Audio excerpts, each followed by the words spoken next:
El Señor dice, el que tiene oídos para oír, oiga. Esto implica que no todos los que tienen oídos oyen.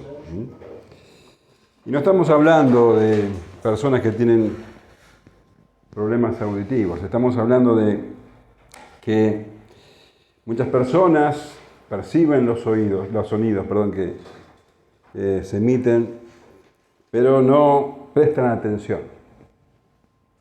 Tiene que ver con eso. No sé si hay docentes acá. Yo fui docente muchos años.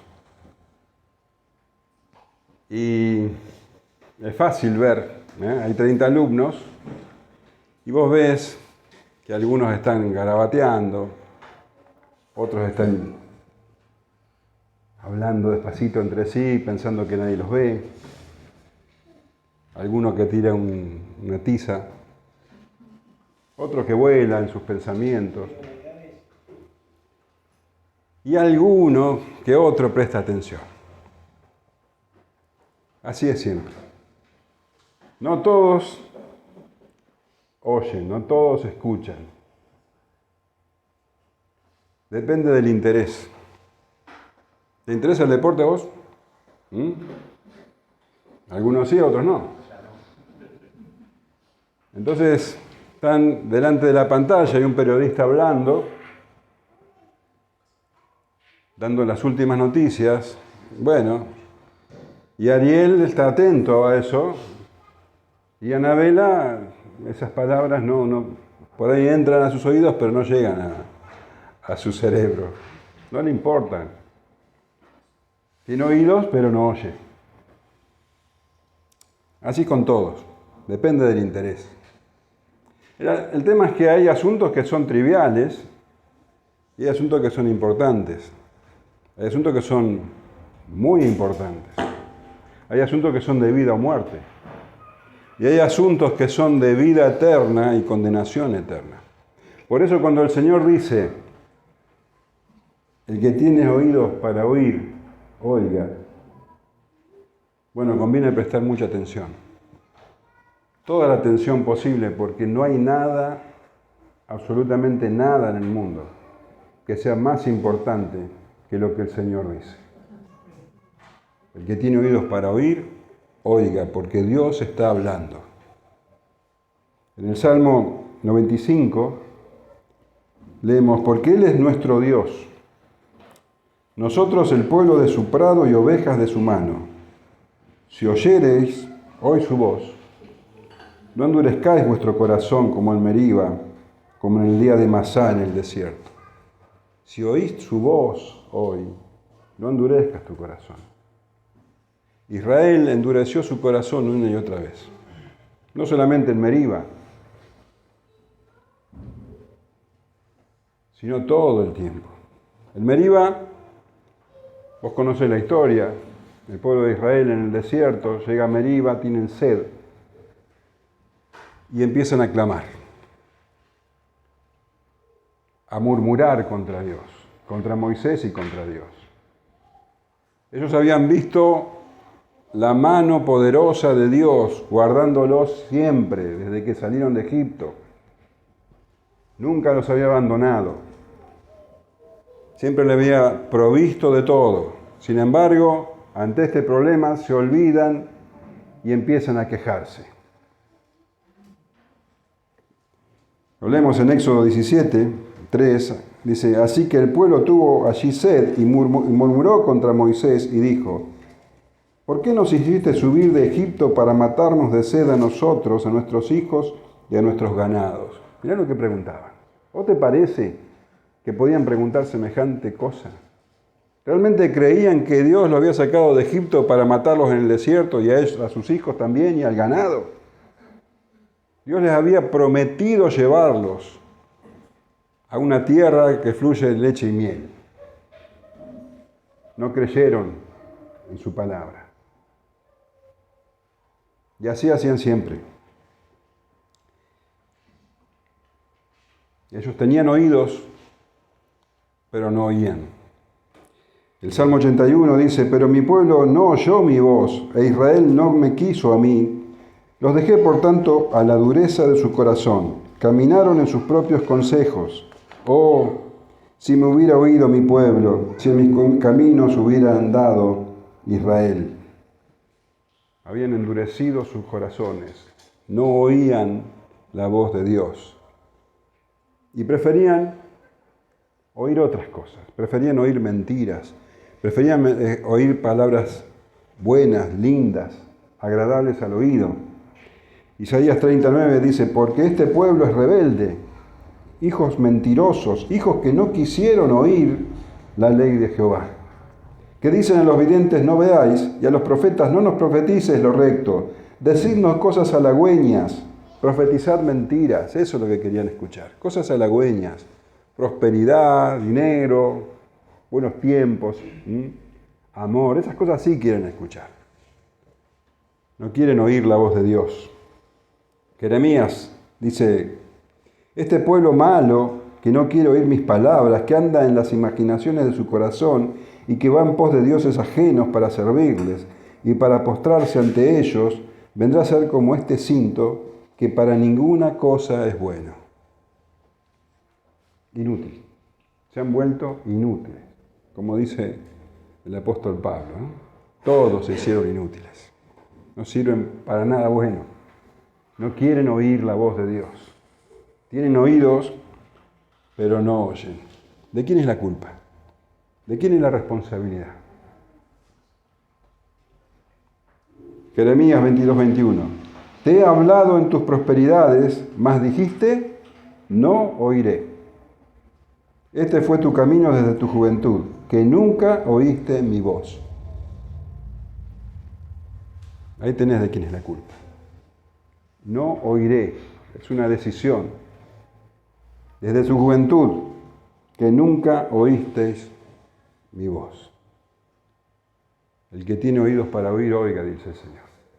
Israel endureció su corazón, entumeció sus oídos. Por eso el Señor Jesús dice, por eso les hablo por parábolas. Porque viendo no ven, y oyendo no oyen, ni entienden. De manera que se cumple en ellos la profecía de Isaías, que dijo, de oído oiréis, y no entenderéis, y viendo veréis, y no percibiréis, porque el corazón de este pueblo se ha engrosado. Y con los oídos oyen pesadamente, y han cerrado sus ojos para que no vean con los ojos, y oigan con los oídos, y con el corazón entiendan, y se conviertan, y yo los sane. No quieren oír, no les interesa, cierran sus oídos a la voz de Dios. Endurecen sus corazones, son responsables de ello. Por eso, no solamente en la nación de Israel, todo aquel que oye la voz de Dios y endurece su corazón es culpable. El Evangelio es predicado a toda criatura, es predicado hasta lo último de la tierra. Escuchan la voz de Dios, pero sus oídos están entumecidos. Oyen pesadamente. El Señor comparó los corazones de las personas, los corazones de aquellos que escuchan la palabra de Dios, con diferentes suelos, con diferentes terrenos. Y dejó bien claro en esa comparación, con esa parábola, que todos los que oyen pesadamente, que oyen la palabra y rechazan, son culpables. Son culpables aquellos que la rechazan inmediatamente, que tienen el corazón duro como el terreno pisoteado, donde la semilla, la palabra de Dios no penetra, son culpables. Y son culpables aquellos que escuchan la palabra y se entusiasman y la aceptan rápidamente, pero sin una raíz. Que cuando vienen los problemas se olvidan de esa palabra. No quieren compromisos. Son culpables. Y son también culpables los que escuchan la palabra y son como un terreno lleno de espinos que ahogan la palabra, porque hay cosas en sus corazones más importantes que la palabra escuchada. Y son sus problemas cotidianos, sus preocupaciones, la economía, la política, los hijos, el trabajo, tantas preocupaciones, el auto que no arranca, el sueldo que no alcanza, tantas preocupaciones.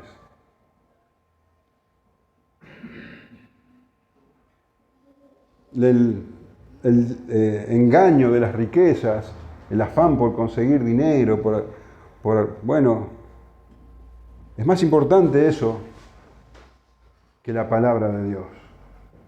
O simplemente los placeres de la vida, el entretenimiento, las cosas que te hacen evadir. Esas cosas ocupan sus corazones y son más importantes que la palabra de Dios. Bueno, ellos también son culpables.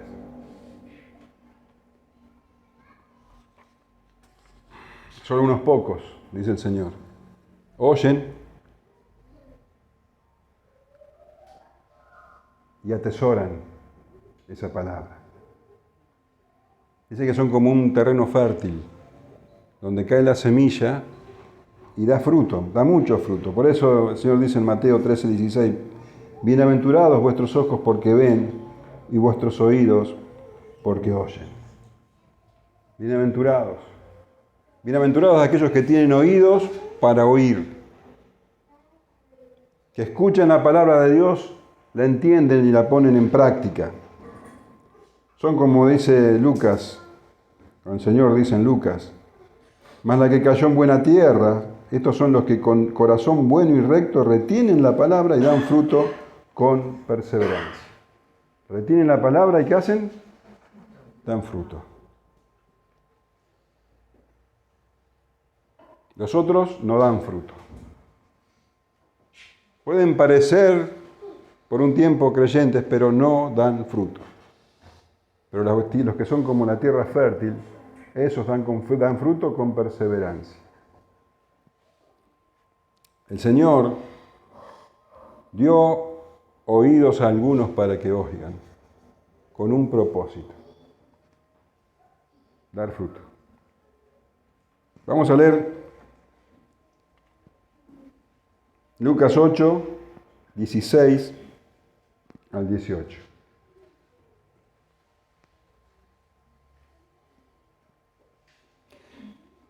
Nadie que enciende una luz la cubre con una vasija, ni la pone debajo de la cama, sino que la pone en un candelero para que los que entran vean la luz.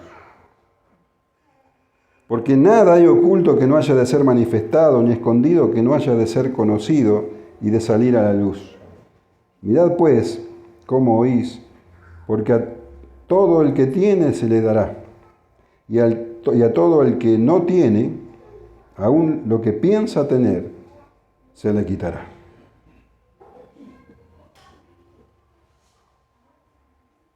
Cuando el Señor pronunció estas palabras, estaba con sus discípulos, con los 12. Ellos le habían preguntado el significado de la parábola del sembrador, el Señor se la explica, y entonces les dice estas cosas. Ellos eran la buena tierra. El Señor había sembrado la semilla en ellos. Y cambia el símbolo de la buena tierra, de la tierra fértil, a una lámpara. Dice, nadie que enciende una luz la cubre con una vasija. ¿Vos para qué encendés una luz? ¿Cuál es el propósito de que vos enciendas la luz? Que alumbre. Ese es el propósito. Vos encendés una luz para que alumbre. Por eso el Señor dice, nadie que enciende una luz la cubre con una vasija, ni la pone debajo de la cama. Nadie hace eso. ¿Cuál sería el propósito? ¿Por qué harías eso? ¿Por qué prenderías una luz y la taparías? ¿Por qué prenderías una luz y la pondrías debajo de una vasija? ¿Por qué esconder la luz? ¿Por qué la taparías con una cama? Vos cuando lees cama te imaginás la cama donde dormís. Una cama con 4 patas. Bueno, no eran así las camas. En realidad se está hablando de una esterilla o una colchoneta que se enrollaba cuando te levantabas. Entonces, si vos tapás la luz con una colchoneta, ¿qué pasa? La ahogás. Nadie hace eso. Es un esfuerzo vano. El Señor nunca encendería una luz para taparla.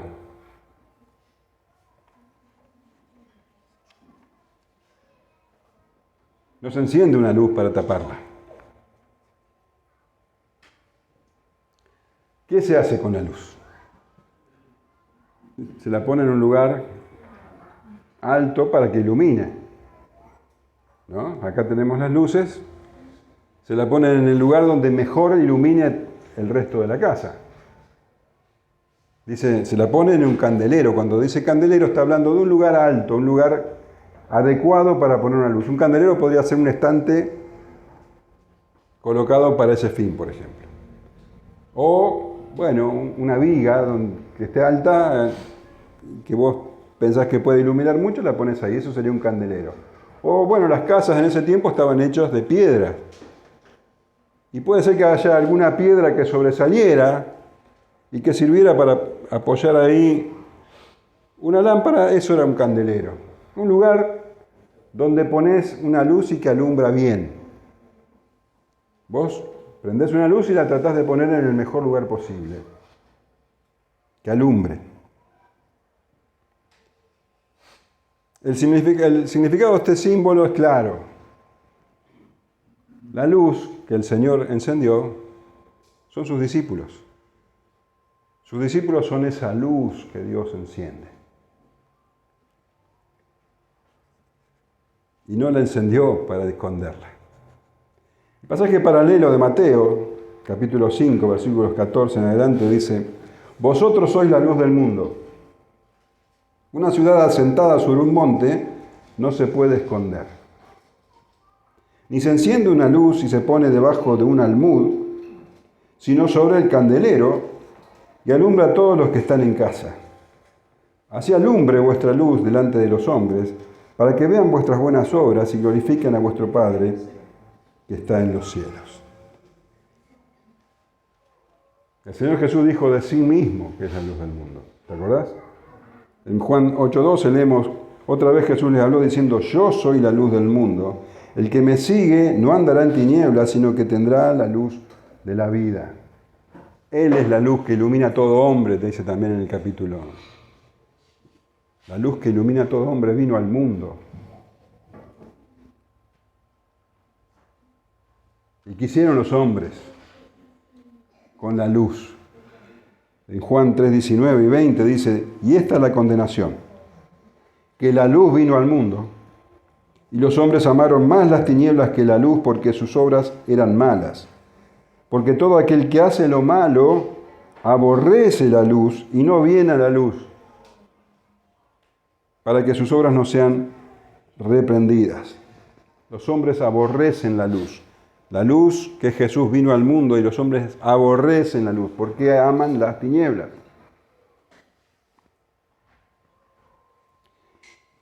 Ahora el Señor dice que los creyentes, los discípulos de Cristo, son la luz del mundo.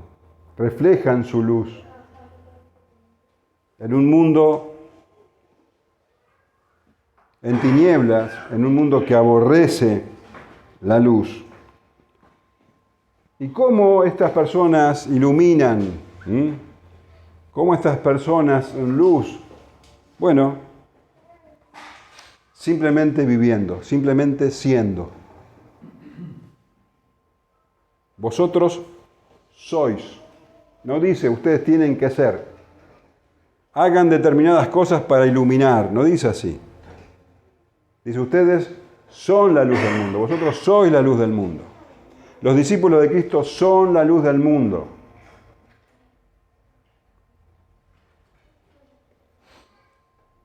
Efesios 5:8, el apóstol Pablo dice, porque en otro tiempo erais tinieblas, mas ahora sois luz en el Señor. Andad como hijos de luz. Vivan, está diciendo.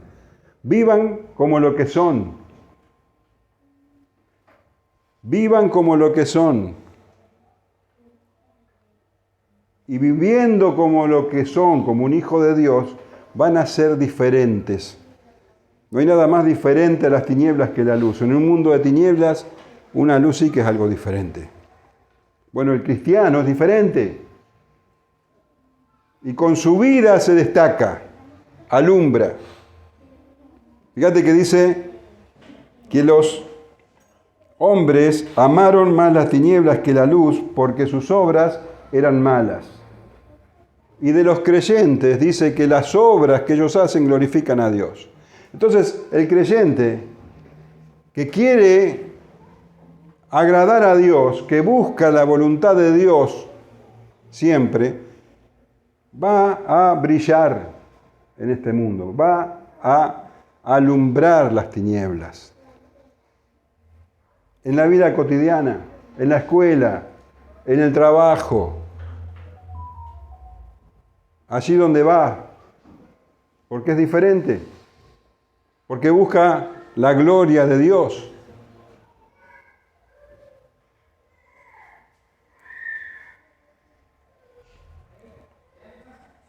Entonces, el Señor dice, vosotros sois la luz.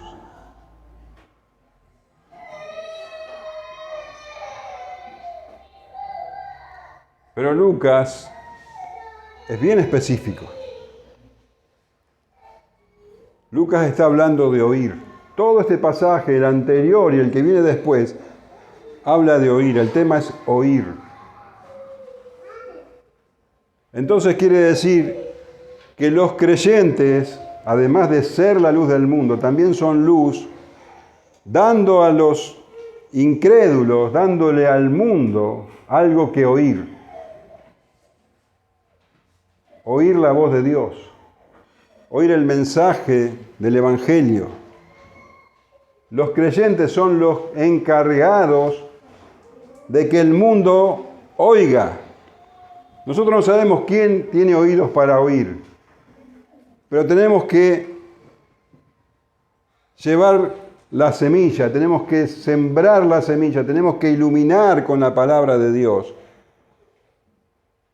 Fíjate lo que dice, como dice Lucas.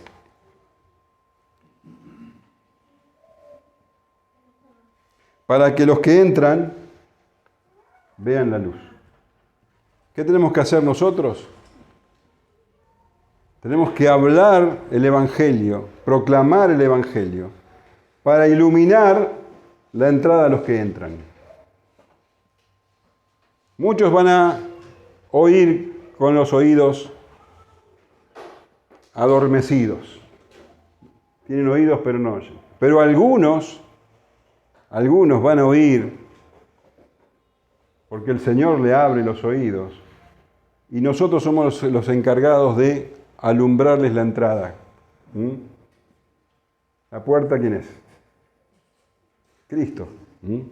Nosotros le mostramos la entrada para que los que entran vean. Dice 1 de Pedro 2:9, vosotros sois linaje escogido, real sacerdocio, nación santa, pueblo adquirido por Dios para que anunciéis las virtudes de aquel que os llamó de las tinieblas a su luz admirable. Nosotros somos los encargados de que el mundo oiga. Y Romanos 10:17 dice, así que la fe viene ¿por qué? Por oír. ¿Oír qué? La palabra de Dios. Ahora, el Señor sabía que los discípulos iban a enfrentar situaciones muy difíciles. Y sabía que iban a también tener la tentación de ocultar su luz. Negando a Cristo podían librarse de torturas, persecución, hasta de la muerte. La tentación sería grande.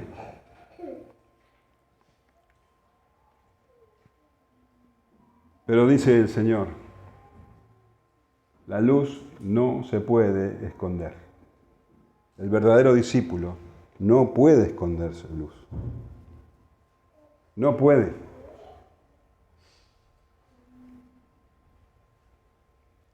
El verdadero discípulo permanece fiel hasta el fin. Mas el que persevera hasta el fin, este será salvo, dice el Señor. Y así como los apóstoles, vos y yo también tenemos situaciones difíciles que enfrentar, no como ellos. Nosotros nunca vamos a correr peligro hasta ahora. Peligro de muerte ni de nada grave. Sin embargo, muchas veces tenemos la tentación de no iluminar tanto. ¿Por qué tenemos que ser siempre la nota discordante en nuestra casa, en el trabajo? ¿Por qué siempre somos los que decimos no? Es mucho más fácil pasar desapercibido. Pero ¿sabes qué dice el Señor? La luz no se puede esconder. No se puede esconder. Ese es nuestro precio, el precio que debemos pagar, pero ese también es el privilegio que nosotros tenemos. Dice el Señor, Mateo 10:34, no penséis que he venido para traer paz a la tierra. No he venido para traer paz sino espada. Porque he venido para poner en disensión al hombre contra su padre, y a la hija contra su madre, y a la nuera contra su suegra. Y los enemigos del hombre serán los de su casa. El que ama a padre o madre más que a mí, no es digno de mí. El que ama a hijo o a hija más que a mí, no es digno de mí. Y el que no toma su cruz y sigue en pos de mí, no es digno de mí. El que haya su vida, la perderá. Y el que pierde su vida por causa de mí, la hallará. La luz no se puede esconder.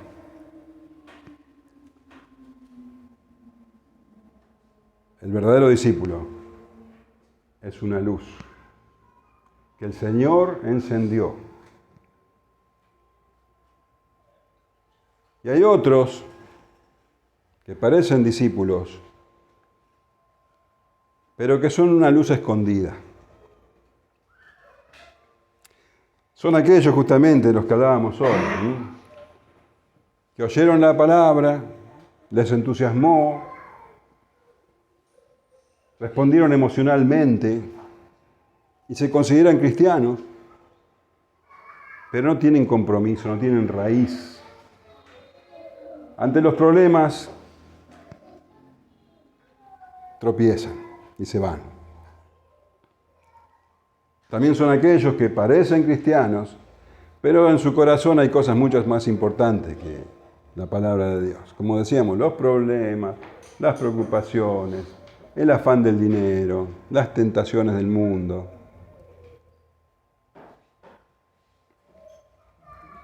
Pueden parecer cristianos y pueden engañar a los hombres, pero no pueden engañar a Dios. Ahí tenemos luces que Dios no encendió.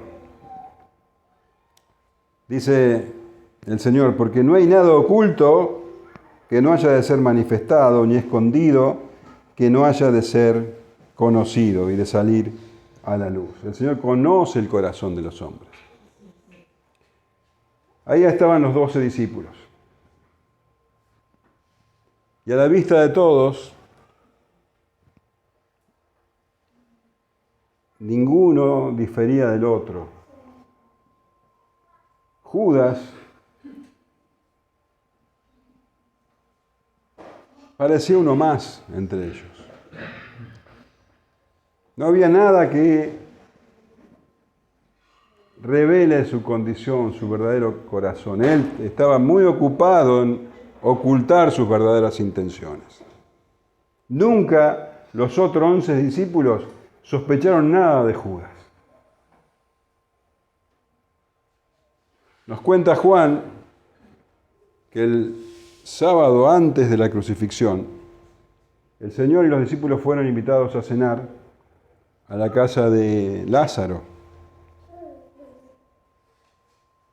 Bueno, en realidad la casa de un Simón, y estaban Lázaro, María y Marta sirviendo. Y cuenta que María, en un momento dado, trajo un perfume en un frasco muy caro, de nardo, un perfume de nardo, puro. Dice que ungió al Señor Jesús con ese perfume y que Judas, cuando vio eso, se indignó y dijo: ¿por qué no vendieron ese perfume y con ese dinero podrían ayudar a los pobres? Y cuenta Juan, en el capítulo 12, versículo 6, pero dijo esto no porque se cuidara de los pobres, sino porque era ladrón y teniendo la bolsa sustraía de lo que se echaba en ella. Esto lo escribió Juan mucho tiempo después, pero en ese momento Juan no sabía lo que había en el corazón de Judas. Y él y los demás discípulos dijeron: tienen razón, ¿por qué no se vendió esto a los pobres? Porque Judas era muy habilidoso para ocultar sus verdaderas intenciones. 5 o 6 días después, Judas iba a traicionar al Señor, iba a manifestar lo que verdaderamente era. Ahora, los discípulos, aun cuando el Señor dijo: entre ustedes hay un traidor, ni aún ahí los discípulos sospecharon de Judas. ¿Sabes qué decían? Señor, ¿habrá sido yo? Porque ellos sabían que eran débiles y que fallaban. Podían sospechar de sí mismos, pero nunca iban a sospechar de Judas. Por eso fue una sorpresa muy grande para ellos que Judas fuese el traidor. Pero para el Señor no era una sorpresa, el Señor siempre lo supo. El Señor sabe lo que hay en el corazón del hombre. Por eso leemos en Juan 6:70, mucho antes de esto, que el Señor dice: ¿no os he escogido yo a vosotros los 12 y uno de vosotros es diablo? Hablaba de Judas Iscariote, hijo de Simón, porque este era el que le iba a entregar y era uno de los 12. El Señor no se sorprendió de Judas, el Señor sabía lo que había en el corazón de Judas. El Señor conoce el corazón de todos. Y hay muchos que nos pueden engañar y nosotros podemos pensar que son excelentes creyentes, excelentes cristianos, pero a Dios no lo pueden engañar. No hay nada oculto que no haya de ser manifestado, ni escondido que no haya de ser conocido y de salir a la luz. Muchos son como los fariseos. Fíjate lo que el Señor dijo de los fariseos, Mateo 23:28. Así también vosotros por fuera, a la verdad, os mostráis justos a los hombres, pero por dentro estáis llenos de hipocresía y de iniquidad. Hipócritas. Parecen justos, parecen rectos, parecen creyentes, pero son unos hipócritas. Engañan a los hombres, pero no engañan a Dios. Muchos parecen muy espirituales, pero el Señor dice: no todo el que me dice Señor, Señor entrará en el reino de los cielos, sino el que hace la voluntad de mi Padre que está en los cielos. Muchos me dirán en aquel día: Señor, Señor, ¿no profetizamos en tu nombre y en tu nombre echamos fuera demonios? Y en tu nombre hicimos muchos milagros. Y entonces les declararé: nunca os conocí, apartados de mí, hacedores de maldad. Nunca os conocí. No es que estuvieron un tiempo y se apartaron. No existe eso. Los verdaderos creyentes perseveran hasta el final. Los verdaderos creyentes no se apartan. El Señor dice: nunca os conocí. ¿Te imaginas la sorpresa de estos que dicen Señor, Señor, y que Dios, el Señor Jesús, le diga: nunca os conocí? Llegará el día en que toda la hipocresía quede a la luz, en que quedará al descubierto las verdaderas intenciones de los corazones. El apóstol Pablo dice en Romanos 2:16: en el día en que Dios juzgará por Jesucristo los secretos de los hombres conforme a mi evangelio. las verdaderas intenciones, los verdaderos pensamientos, los verdaderos planes de aquellos que parecen cristianos pero que no lo son. Hebreos 4:13 dice, y no hay cosa creada que no sea manifiesta en su presencia.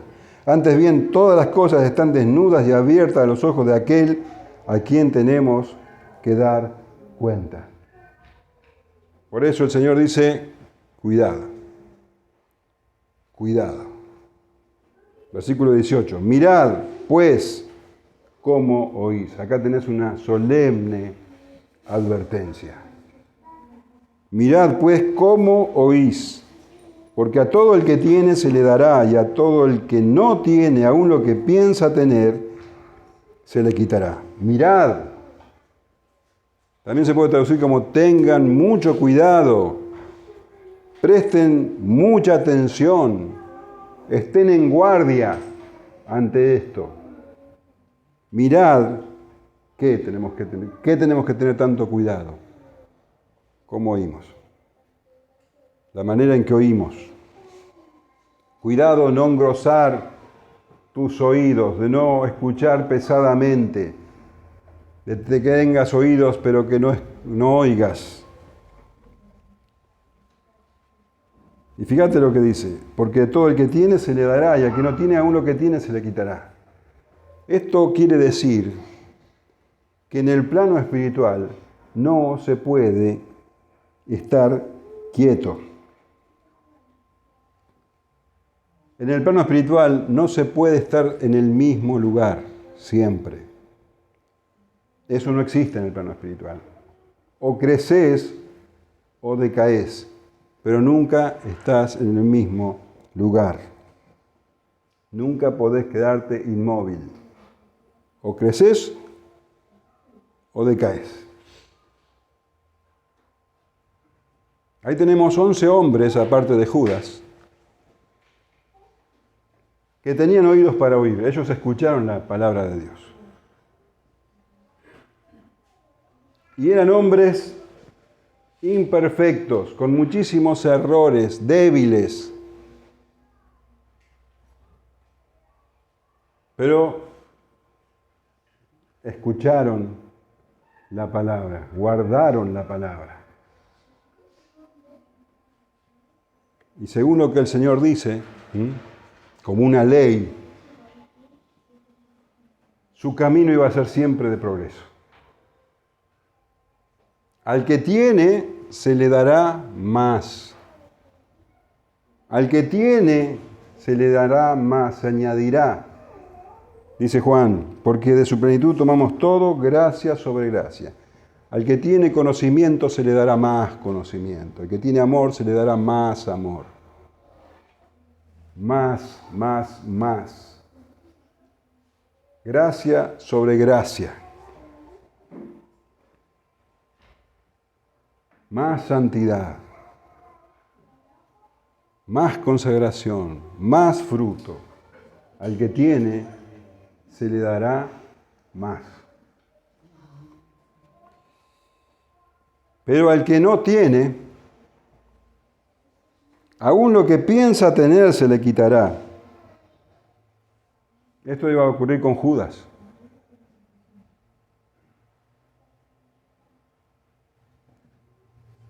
Y todos aquellos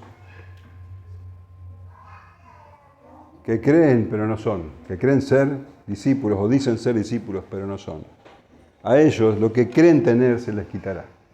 ¿Qué creen tener? Prestigio. Confianza en sus obras. Apariencia de piedad. Un conocimiento superficial de la palabra. El reconocimiento de los hombres. Todas esas cosas que tienen se les quitarán. Todo. Y serán contados con los impíos. Al que tiene se le añadirá más, se le dará más. Al que no tiene aún lo que cree tener, se le quitará.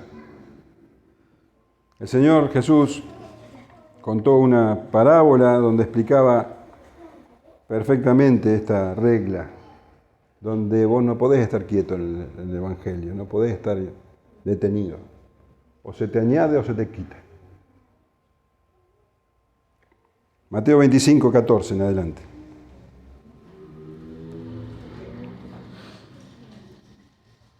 Porque el reino de los cielos es como un hombre que, yéndose lejos, llamó a sus siervos y les entregó sus bienes. A uno dio 5 talentos, y a otros 2, y a otro 1. A cada uno conforme a su capacidad. Y luego se fue lejos. Y el que había recibido 5 talentos fue y negoció con ellos, y ganó otros 5 talentos. Asimismo, el que había recibido 2, ganó también otros 2. Pero el que había recibido 1 fue y cavó en la tierra y escondió el dinero de su señor. Después de mucho tiempo, vino el señor de aquellos siervos y arregló cuentas con ellos. Y llegando el que había recibido 5 talentos, trajo otros 5 talentos, diciendo: Señor, 5 talentos me entregaste, ¿a qué tienes? He ganado otros 5 talentos sobre ellos. Y su señor le dijo: bien, buen siervo y fiel, sobre poco has sido fiel, sobre mucho te pondré. Entra en el gozo de tu señor. Llegando también el que había recibido 2 talentos, dijo: Señor, 2 talentos me entregaste, aquí tienes, he ganado otros 2 talentos sobre ellos. Su señor le dijo: bien, siervo, buen siervo y fiel, sobre poco has sido fiel, sobre mucho te pondré, entra en el gozo de tu señor. Pero llegando también el que había recibido 1 talento, dijo: Señor, te conocía que eras hombre duro, que sigas donde no sembraste y recoges donde no esparciste. Por lo cual tuve miedo y fui y escondí tu talento en la tierra. Aquí tienes lo que es tuyo.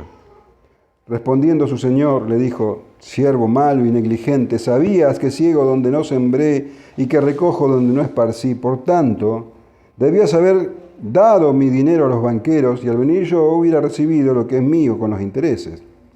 Quitadle pues el talento y dadlo a los que tienen 10 talentos, al que tiene 10 talentos. Porque el que tiene, le será dado y tendrá más. Y al que no tiene aún lo que tiene, le será quitado. Y al siervo inútil, echadle en las tinieblas de afuera, y allí será el lloro y el crujir de dientes. El Señor enciende la lámpara para que ilumine. Siembra en el corazón fértil para que dé fruto. Aquel que no da fruto no es un hijo de Dios, no es un discípulo, no es un verdadero creyente. El Señor no enciende una luz y la tapa.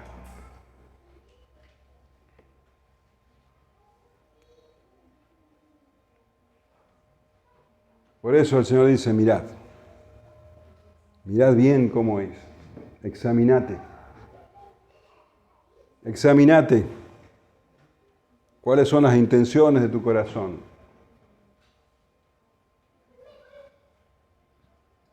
Examinate en aquello que más amás.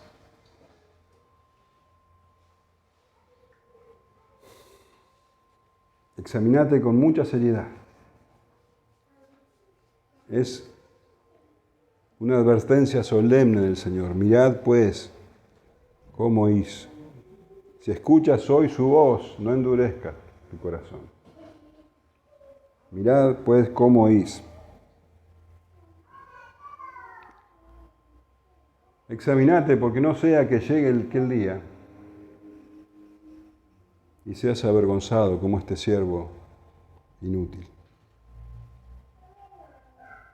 El Señor nunca va a encender una luz para que esté tapada. El Señor enciende la luz para que alumbre a todos los que entran a la casa. ¿Amén? Amén.